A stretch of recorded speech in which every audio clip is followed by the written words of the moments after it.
Okay, we are recording. Okay, thank you all for coming this evening. We are going to, on the syllabus sheets, we are in Roman numeral 1, History of Torah, and we're going to talk about really from the time when the oral Torah was written down and going through some of the history of the forms that the Torah took once it was consigned to writing. I think in the first lesson we spoke about how when God gave us the Torah, there was a written Torah and an oral Torah. The written Torah is the 5 books of Moses, this is the ink on parchment, and the oral Torah is everything about how to understand the written Torah, how to interpret, how to make sense of it. We spoke about the process of midrash by which the Torah is, we come to understand the Torah, right? By interpreting it and discovering new meaning in it. And then we talked about the editing of the Torah into the oral Torah, into the Mishna. Okay, so and I think we even began to look at the Mishna last time.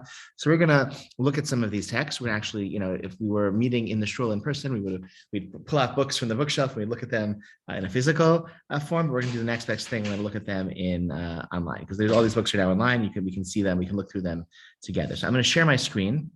Okay. I don't really like sharing. I don't do a lot of screen sharing, but I'm gonna. Wait, hold on. I'm not going to share yet. Hold on. I have to open the right window first, right? I have this fear of having like a share screen situation and then something really embarrassing popping up, like an email that says, my boss is an idiot or something. Anyway, okay. What is it? No, it's not what I want. Let's try this.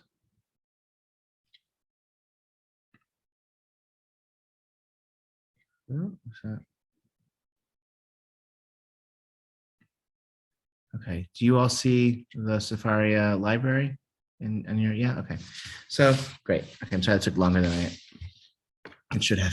So this is a website which is one of the most comprehensive and easy to use digital databases, which have like the Torah sources. Okay, so we can just sort of do a stroll through the Beit Midrash, instead of the physical books, in the study, that we would be pulling off shelves. We're gonna look. We're gonna look here. Okay, so the Tanakh is the Hebrew name for like the written Bible, the scriptures. So it includes Torah, the 5 books of Moses, Nevi'im, the prophets, all of these books, okay? And then writings, the last section, Psalms, Proverbs, Song of Songs, Chronicles, all these, okay? That is, those 3 sections are Tanakh. The written Torah, though, really is the 5 books of Moses, right? This is given by God to Moses on Sinai, okay? So that's written Torah. We're going to talk about the oral Torah, though. So let's go back. The first really comprehensive organizing of the oral Torah is the Mishna, which I think we discussed last time. The Mishna is divided into 6 orders. There is Zraim, which is about agriculture, all the mitzvot about planting and the portions of the things that grow that go to the poor and that get eaten in Jerusalem, and how we, all sorts of mitzvot pertaining to agriculture. The next section is Moed, which is all about Shabbat and the holidays, so sacred time and all the mitzvot around time. Next order of the Mishnah is Nashim, which literally means women, but it's like marriage, divorce, and all the more complicated permutations of those. Family law, it's a nice translation here. Okay.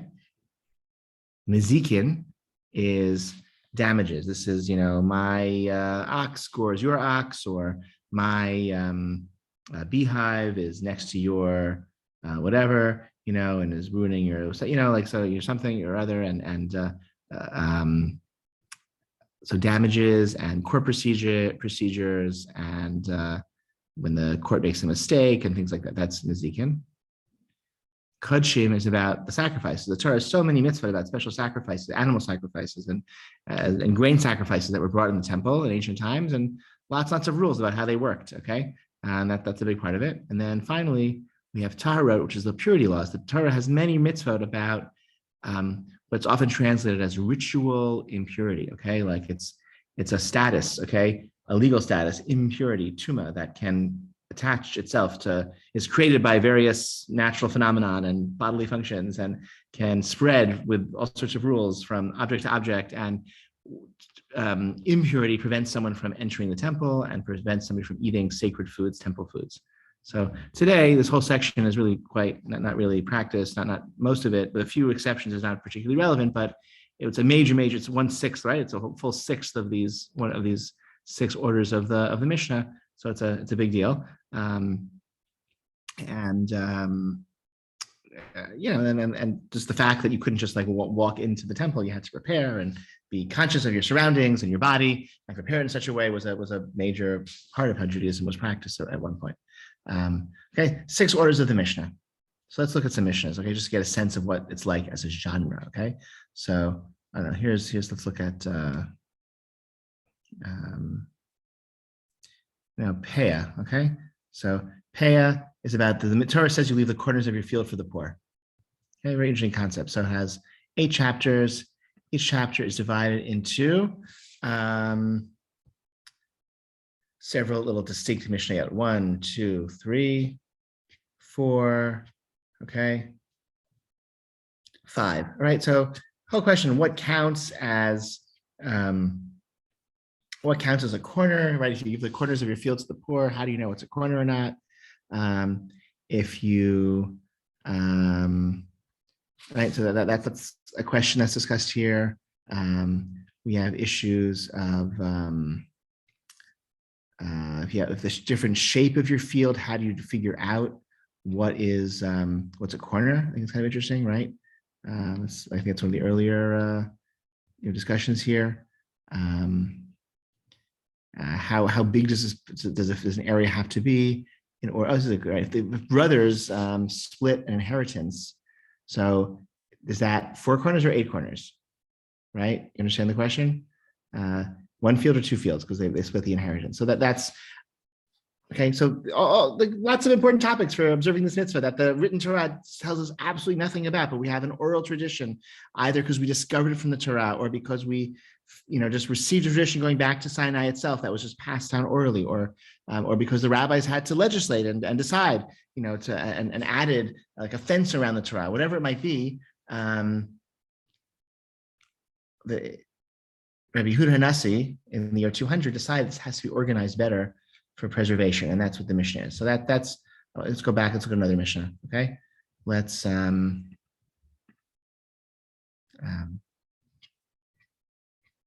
a Mishnah in Shabbat. Okay, long, 24 chapters. Okay, pretty big deal. Let's look at okay. Animals shouldn't go out to on Shabbat into a public domain carrying things, okay? Because then the animals are working, they're being burdened, okay? So animal can't go out on Shabbat into the public domain bearing a burden, but if it's to protect the animal, to prevent it from fleeing, that's not a burden. Therefore, those objects the animal can carry, okay? So with what may an animal go out into the public domain and with what may it not go out, okay? A camel can go on Shabbat with an afsar, and a ka, and a chatam, and luvdakim. You go out with a perumbia. All these terms, we don't really know what they mean, okay? That's a good example, okay? A horse can go out with a chain on Shabbat, can be pulled by the chain, okay? If these are not carrying, these are just ways in which the animal can be controlled or protected.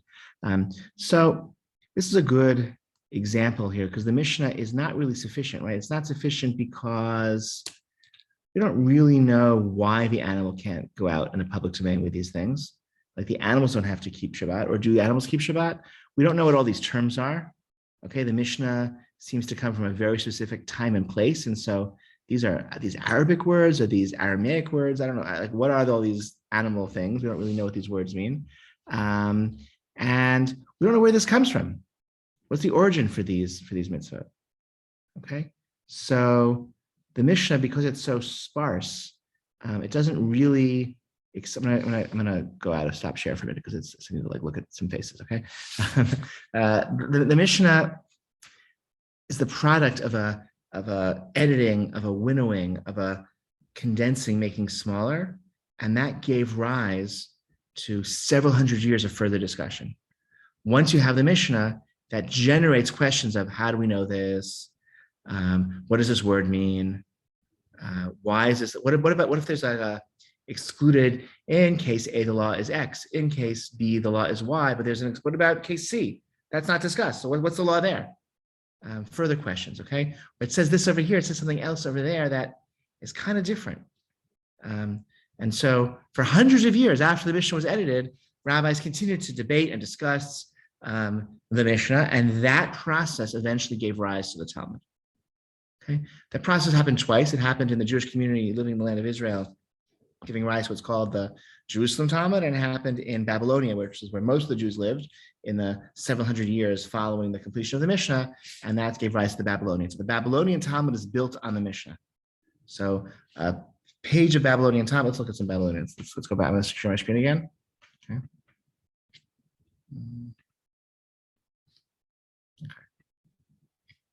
So let's close out. Okay.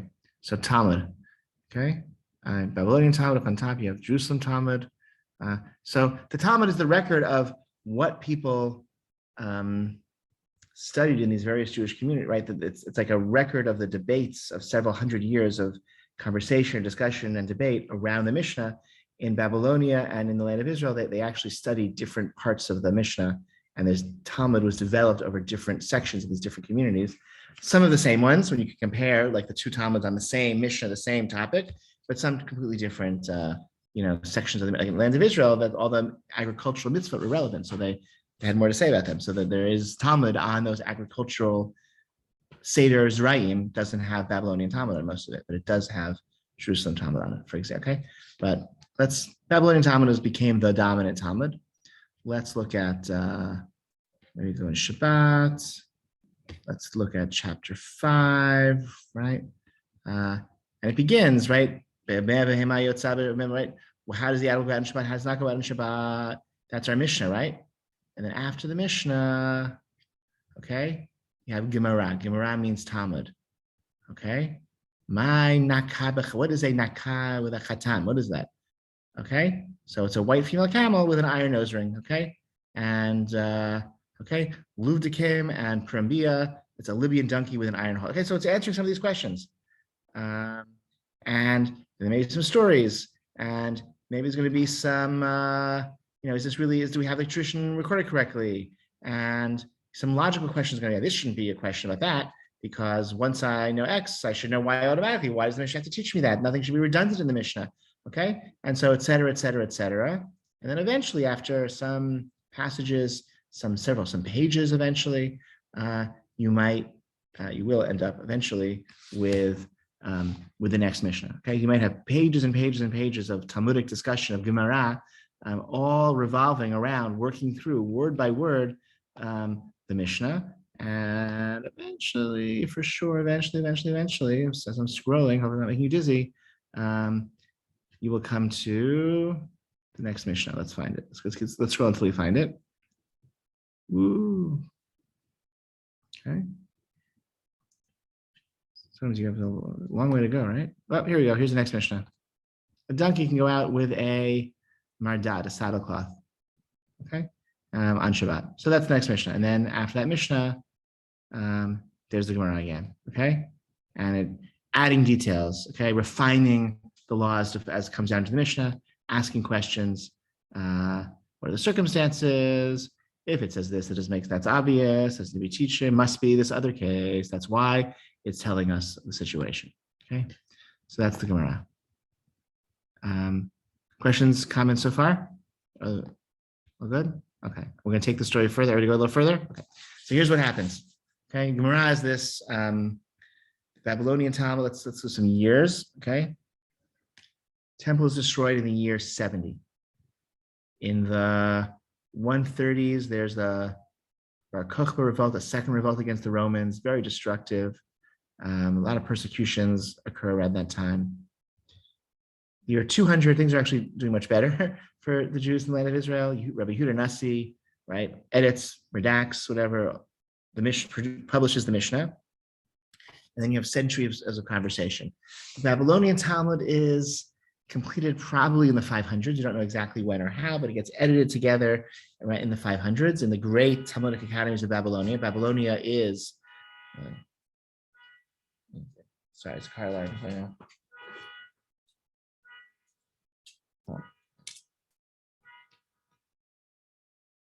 Oh. Okay.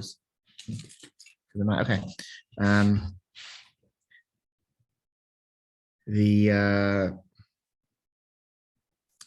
500s, the Babylonian Talmud is edited, okay, in Babylonia, okay, which is modern day Iraq. What happens shortly after in the 7th century?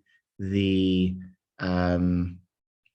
the Arab conquest of the Mediterranean, resulting in this great Muslim Arab empire from Spain until, into Persia, which is where 95% of Jews in the world lived. And their capital was, for a time, Baghdad. Damascus, Baghdad, but it was in places where there are a lot of Jews living, very close to these great Talmudic academies in Babylonia. And so it was possible for these Babylonian academies to send their to send fundraisers and for questions and answers from Jewish communities all over the world to be referred back to Babylonia. And so that's how the Babylonian Talmud became like this dominant source of religious authority and guidance for Jews all over the world. That's when it happened, we think, and that's probably why, because it was just very easy for them to like get their message out. So things continued. The next big like milestone is, and there were Babylonian academies were teaching Talmud and sharing Talmud, 700, 800, 900, those academies existed into for even longer. Eventually, Jewish communities in the West, in Spain, in Tunisia, in Morocco, they stopped sending their questions back to the Babylonian academies with such deference, because they felt they had sort of like native Torah scholarship in their own communities in Fez, in Tunisia, in Spain, that they didn't have to be so deferential to the Talmudic academies in Babylonia. And the Gaonim, the head of those academies, the title that was given to the heads of these academies was Gaon, which literally means genius. But that was the title given to the heads of these academies. The Gaonim were the heads of these Babylonian Talmudic academies. Eventually, again, like native Torah scholarship emerges in the West, and there's a sense of a little more independence. So one of the first like sort of signs of that was post-Talmudic like halachic writings, in the form of codes, legal codes, and in the form of commentaries. So a major legal code, I don't think I'm going to see if I'm going to share my, let's see what we can find. I actually don't know if it's on Sefaria. Let's see if it is. Let's see. If you look at Talmud, we go down after all the tractates of the Talmud. Guys, the Talmud, we've shown him on Riff. Okay, it's the Riff. So the Riff took the Talmud and he took out all of the debates. And so what you're left with is, I don't have it in the translation of the Riff. It's like just the Talmud with all the back and forth and debates and questions and answers. So you just get the bottom line.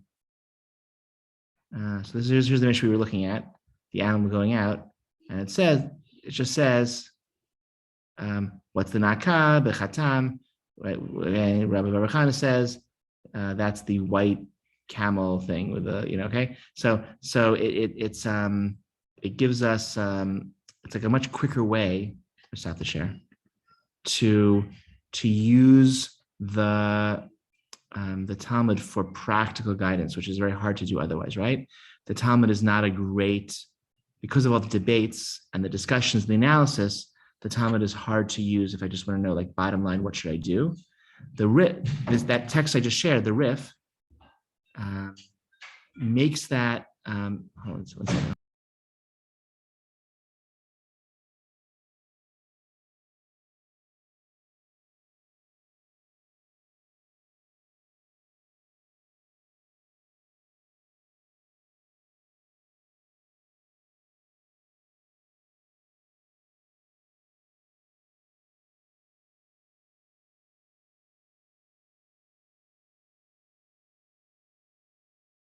Okay, I apologize.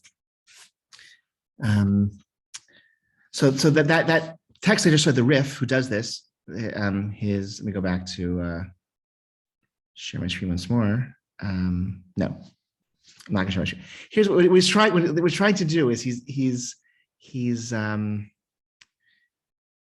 wants like to tell us, like to give us a document, right, that can be studied, and you can study it and know what to do, how to observe mitzvot. Because the Talmud is a very inefficient way of learning how to do mitzvot, because it is, again, has all those debates and all those analyses, right, which is like very important for like getting the concepts and for understanding the depth of how things come from. But if you just want to know what to do, it's not going to be so useful. So the Riff, that text I shared, Riff, let me go back to share my screen now. Where did I put it? Here it is. Okay, so the Riff, I don't think I even explained who he is, right? So let me go back. Talmud. The Riff is 11th century code that presents practical legal conclusions of Talmudic passage and served later authorities as a base. Okay, that's okay. Riff literally is an acronym. It stands for Rabbi Yitzchak Al-Fazi, Rabbi Yitzchak of Fez. So he lived in Fez. He lived in North Africa, and this is a very tremendous accomplishment to kind of distill from the Talmud page by page, just the bottom line, practical conclusions. Okay, Rashi died in 1105, lived in France, wrote a line-by-line commentary on the Talmud. He's not interested in telling you what the bottom line halacha is in his commentary. He's interested in like holding your hand and helping you make sense of the Talmud, because the Talmud's written in a challenging Aramaic, and Jewish, there's the Jewish community in Europe, didn't speak Aramaic as a native tongue. So he helps you understand the Aramaic. He helps you. The Talmud's very cryptic, and it's written without punctuation, and just he helps you make sense of what the Talmud is saying line by line. Rashi's commentary, Rashi is another acronym, stands for Shlomo Yitzchaki, died 1105, lives in France, and so he turns the Talmud into an accessible book to someone who knows Hebrew. These are all like attempts to kind of like tame the Talmud, and the greatest, these are classified as Rishonim on the Talmud, so like medieval, commentaries on the Talmud. But you also, while this was happening, the Riff, it's sort of hard to classify. Is it commentary? I don't know. It's sort of interesting. The other, right? You also have codes that were written. Okay, and so the great code is Mishna Torah, written by Rambam, written by Maimonides. Okay, and what Maimonides tried to do, I'm going to stop share. Okay, what he wanted to do, also similar to the Riff, was to kind of give you a guide for practically making sense of the Talmud. Right? Rashi is a commentary, so I can study Talmud with Rashi, and I have a chance of understanding and following the conversations. Like the Riff, ignore the conversations, cut them out, and just give me bottom line, page by page of the Talmud, following the order of the Talmud, just with bottom line. The Rambam, Maimonides, he had a different agenda, a much more ambitious agenda.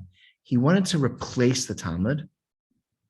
And so he wanted to distill everything that it contained, all the stories and the wisdom and the values and the ethics and the halacha and the legal guidance, and to entirely rewrite it in beautiful, simple Hebrew, in poetic language, beautiful language, but clear language,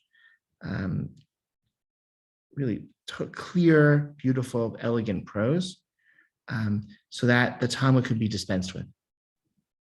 And so Maimonides, his code is not based on the order in which things appear in the Talmud. His code is based on, sharing screen again, very like conceptual. He has 14 books: Sefer Mata, Foundations of the Torah, Human Dispositions, Torah Study, Not Worshiping, Prohibitions, Worshiping Idols, and Repentance. Right? All mitzvot, all, not just mitzvot, just like things about Mata, about knowledge, about using your brain. Ahava, loving God. So like we say Shema, the priestly blessings, Tefillah Mezuzah Torah scroll, Tzitzit, blessings, circumcision, the order of prayer, Hilchot Tefillah, all within this book called Ahava. Zmanim, seasons, time. So Shabbat, Erevin, okay, Yom Kippur, holidays, Matzah, okay, Esther, Hanukkah, holidays, okay, marriage, divorce, etc. So it's 14 books, which includes not just what to do, but the why and the ethics and it's a masterpiece. It's really the next great distilling, right? The Talmud, the Mishnah was a distillation, and subscreen. The Mishnah was a distillation, a condensing and organizing. It generated the Talmud, centuries of discussion, conversation, debate. Maimonides is the first to like tame it again, okay? To like go back and like take all of that material and distill it and reorganize it into this beautiful 14-volume book called Mishna Torah. Incredibly influential, like in the history of Torah. But he failed in replacing the Talmud. And in fact, what ended up happening is Maimonides then is used as a yet another tool for understanding the Talmud, because he doesn't, how did Maimonides, reason this way? Why did he reason this way? What was the implicit reading of this Talmudic passage that generated this conclusion of Maimonides? Okay, like it just got thrown back into that mix of debate, that further debate. And there's left for other stages of Jewish history to bring things forward. So we're going to push forward again in time. We'll go until, I'll wrap up, I promise, by 9:15. Okay, but let's push forward a little bit more if you can stay with me. Okay. Next great jump ahead, the Tur. Tur lived in Germany in the 1290s, terrible persecution of Jews in Germany, massacres, expulsions. He flees to Spain in the end of the 13th century into the 14th century. And so his father was a great scholar of Torah. He fled with his father. So his father, most of his career was in Germany. The Tur, his greatest accomplishments as a scholar were in Spain. So he straddled the two great Jewish communities of medieval period in France and Germany and Spain. And because he went from Germany through France, ended up in Spain. So he sort of straddles that Ashkenaz-Sephardic divide. He has a different reorganization. He doesn't write a code for the parts of the mitzvot that we can't observe anymore. So it's just doesn't deal with the agricultural mitzvot of the land of Israel because he's living in Spain. He doesn't deal with all of the temple sacrifices and the purity laws because we don't observe them anymore. So just focusing on starting with waking up in the morning, to going to bed at night, the holidays, in the order in which they appear, and then onto the other, like very pragmatic, marriage, divorce, civil law, other ritual mitzvot. He divides all of Jewish law that can be practiced today in a diaspora community like Spain into 4 sections. And each of the sections he divides into further subcategories. And so it's a very influential book in its own right, but it's also influential in that the Tur kind of like established the Dewey Decimal System for halakha. It's like the location, right? For example, so the 4 sections of, like the first of the 4 sections is Orach Chaim, which starts with waking up in the morning to getting to bed at night to the holidays in the order in which they appear. Orach Chaim 318 deals with the prohibition of cooking on Shabbat in the Tur. And later codes adopted that same, either were commentaries on the Torah himself, or were commentaries on the Shulchan Aruch, okay, right here, which is written, a century later, but adopted the same organizational structure as the Torah. So in the Torah or in the Shulchan Aruch, Orach Chaim 318, that is where you find the discussion on the prohibition of cooking on Shabbat. So we established like a Dewey Decimal System for halakha. You can look at Torah. Let's take a look. Torah. Orach Chaim, let's see if I'm right. 318, let's see if I'm right about that. 318. Yeah, very good. You can't cook on Shabbat, okay? Very good. And what about the thing that is cooked? If it's if somebody cooks by accident, maybe someone else you can eat it. And whether for yourself or other people, if it's done intentionally, then no one can eat it, whether the person who cooks himself nor someone else. Okay, that's one opinion. There's another opinion. Okay, cooking on Shabbat. Okay, Orach Chaim 318. So what happened? There were 2 scholars who were really impressed by the Torah, and they wanted to write commentaries on the Torah, like encyclopedic, because the Torah also it's a condensation. He quotes multiple opinions, but he still keeps it pretty simple. It's a small book on its own. So Rabbi Moshe Isserles, who was, and also I guess the other thing that happened, right, the tours in Spain, he from Germany, fleeing persecution, ends up in Spain. What ultimately happened? 1492, the Jews are expelled. So in the 13th century, Jews are mostly expelled from France and Germany and England. In 1492, the Jews are expelled from Spain. So when the dust settles after the expulsion from Spain, Jewish communities are no longer living in Spain, France, Germany are relatively close. Jews are expelled from Spain, expelled from France and Germany. The Jews in France and Germany, by and large, make their way to Poland and in Eastern Europe more broadly, especially Poland, but elsewhere in Eastern Europe as well, eventually to what today is Ukraine in the south, what today is Belarus and Lithuania in the north, but Eastern Europe. And the Jews who are in Spain ends up in North Africa and Turkey, Syria, even Italy, but farther away. Okay, so instead of these Jewish communities being close to each other, they're a little farther apart. So in Krakow, Rav Moshe Isserles wants to write an encyclopedic commentary on the Torah to bring in some of the more Ashkenazi, traditions that the Torah neglects writing in Spain. And at the same time, Rav Yosef Karo, writing in Sfat in northern Israel, he beats him to it and writes an encyclopedic halacha commentary on the Torah called Beit Yosef, where he tells for each paragraph of the Torah, he puts 6 paragraphs, long paragraphs, quoting all the relevant Talmudic passages and all the other medieval scholars who say various things about that topic. So an organized encyclopedic essay on each section of the Torah. So the Beit Yosef publishes first, and Moshe Isserles, he gets beaten out. So instead of writing a long encyclopedic commentary, he just writes a much shorter commentary on the Torah where he says, here's where the Ashkenazi halacha is different. And then Rav Yosef Karo writes, and then they each have the idea of writing another book. And again, Rav Yosef Karo publishes first, and he wins the race. And he says, now that I've written this encyclopedia, let me again condense, distill, write a quick, simple guide that anyone can use to know what to do.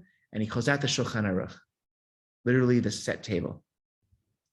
And again, Yosef Karo publishes first, and Rav Moshe Isserles is left to just write an Ashkenazi gloss, a little phrase here or there where he explains where the Ashkenazi halacha is different. So let me show you.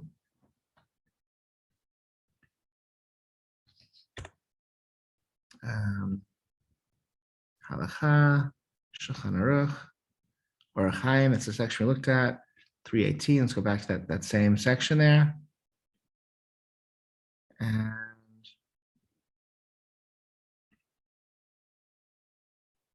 okay. When it cooks on Shabbos, okay, if when intentionally the food is forbidden to eat forever, but other people are permitted to eat the food immediately after Shabbos, if done accidentally, the food is forbidden to him during the day, maybe eaten by everyone, including him, immediately after Shabbos. Okay. Healthy person will eat raw meat on Shabbos from an animal slaughtered on Shabbos for the sake of a previously ill person, regardless of whether the person was ill before Shabbos or became ill on Shabbos, everyone cooked food. Right, very, very straightforward. Look at this. And then Rav Moshe Isserles adds a little gloss here. Okay? Something that was mixed, that wasn't there, something was left out, or just bringing the Ashkenazi traditions. He doesn't have something to say on every section, but often he does. Food fully cooked, which has cooled down, may not be reheated on Shabbat because of Bishul. And then he said, and somehow this is only true if the food is mitzdamek v'yafalo, meaning if it will get better with additional reheating. As opposed to things will get worse if they get heated more. Okay, et cetera, et cetera. So this is not a great, I don't know who translated this. This is looks like somebody, this is a user-generated translation. It's not a great translation because he leaves a lot of the stuff still in Hebrew. Anyway, and here's the Rama again, okay? This rule applies to all hard foods that cannot be eaten without first marinating them. Therefore, one may not soak them in hot water on Shabbos as it's completion of malacha. And this is based on Hagot Mordechai. Sorry, so he's quoting, the Rama is bringing his little glosses, little corrections, little additional comments informed by Ashkenazi sources that are not necessarily in the background of the Shulchan Aruch itself. But with the Shulchan Aruch, with the Rama's glosses, it now becomes a book that can be used by all Jews because it has the Sephardic traditions and it has the Ashkenazi notes. So by writing a gloss, by writing an Ashkenazi comment on the Shulchan Aruch, and Moshe Isserles turned it into a book that then could be universally used. Now, this attempt to write a condensed, simple guide, right, that failed, of course, because a new like explosion of commentary, especially Polish scholars of the 16th century, wrote, again, encyclopedic, vast comments on each line of the Shulchan Aruch, right? Because it became a influential, important book, so everyone's writing commentaries on it, and so it's influential even as it failed in its mission to be a condensed version.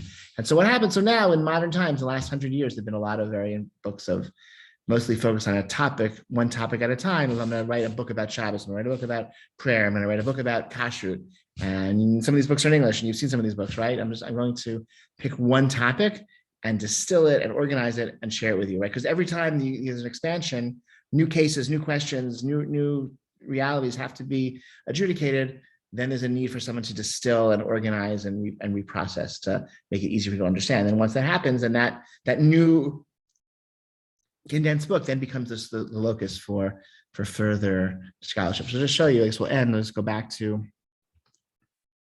so in the halakha section, a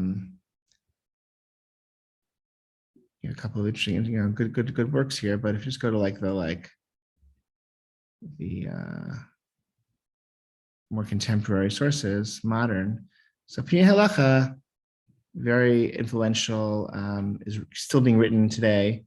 And you can see, let's see if you could just, you can see he has like one volume for each topic, okay? And you can see, let's if we look, let's see if we can find his yeah, here we go. Right, so here you have, here's the topic we looked at, okay? Fundamental rule of laws provides that one may not create a new entity doing the other, okay? So a little introduction here, and principles on bishul as well. Cooking is forbidden because it changes the food from raw to cooked, thus giving a new identity. So the food is already cooked. There is no prohibition of reheating it, as reheating does not create fundamentally new substance. So he gives a little rationale, very simple, plain, but like vast scholarship goes into, distilling so much material into a simple guide. So that is sort of very quickly, condense 1,000 years of Jewish history in about 40 minutes. Okay, focused on halakha. We're not quite done because there's other genres of Torah scholarship other than halakha, other than law and what to do, which we have to discuss next time. And there's a few other topics that I skipped over, which we'll have to circle back to and address. So, but it's 9:15, so I'm going to pause now. I think we're going to have a few other sessions on the calendar for the end of March, I believe. But please stay tuned. And if you have further questions that are not addressed, please feel free to contact the synagogue office and schedule a meeting. Okay, I'm going to stop the recording. Okay.